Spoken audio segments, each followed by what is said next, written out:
for the delay on videos weeks 3 through 6. I was on the mainland visiting family, and as soon as I got back, I got really sick, and I've been out of commission for about a week. So this will hear the yuckiness in my voice a little bit, but let's go ahead and get started on week 3. So on week 3, we are covering campus sexual assault and rape culture on college campuses. The 2 readings are from Bonnie Fisher and Karen Weiss.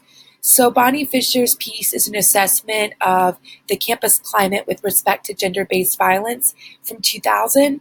I don't expect you to look over the whole thing, but I do expect you to look it over to see what type of things people look for when they're assessing campus climate. So a couple things to point out here. First, Bonnie Fisher's been doing this work since the 90s. Some of her most poignant work happened in the late 90s, early 2000s. So that's a long time, right? We've known about the numbers, we've known about this issue for decades, and still very little is done to combat sexual assault on college campuses. Additionally, Bonnie Fisher was contracted by UH system administrators to help with our own campus climate survey and assessment. So that's kind of a cool connection to your experiences as students at UH Manoa. So just go ahead and take a look at that. The other thing that you were supposed to read is some excerpts from Karen Weiss's book, Party School. And again, that's available as an ebook through the UH Manoa Hamilton Library website.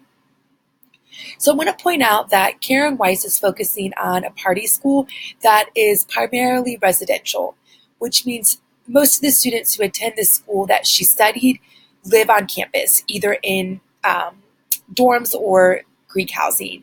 This is very different than UH Manoa, which is a commuter school, which means very few of our students live on campus. We have a very small, very contained Greek culture here that's very different than residential campuses and a lot of the schools on the mainland.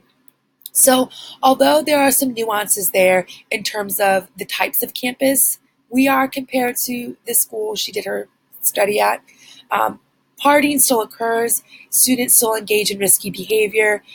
It just sometimes looks a little different.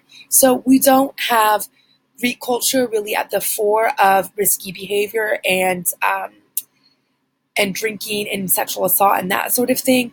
But we do have other groups and organizations that sort of promote this risky behavior, drinking and partying and so forth.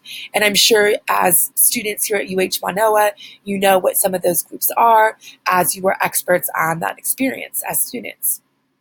So just think about those nuances as you're writing your week 3 reflection paper and working on your discussion board posts. I also write about intersectionality in my introduction blurb, thinking about how can you apply the term intersectionality, as we've been studying it so far, to this issue of rape culture and campus sexual assault.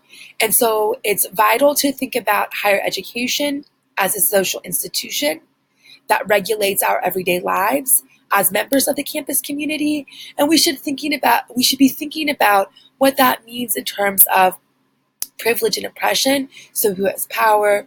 How is power operating within the social institution of higher education?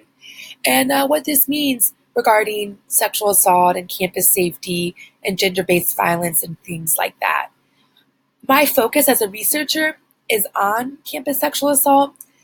In fact, my dissertation is on Title IX policy, which is a policy that in part is meant to train students and employees on all college campuses on gender-based violence, sexual assault, and things like that.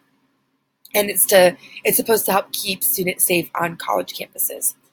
So I'll leave you with that. I have a PowerPoint with more details about my own original research I conducted for my dissertation as it relates to this week's topic.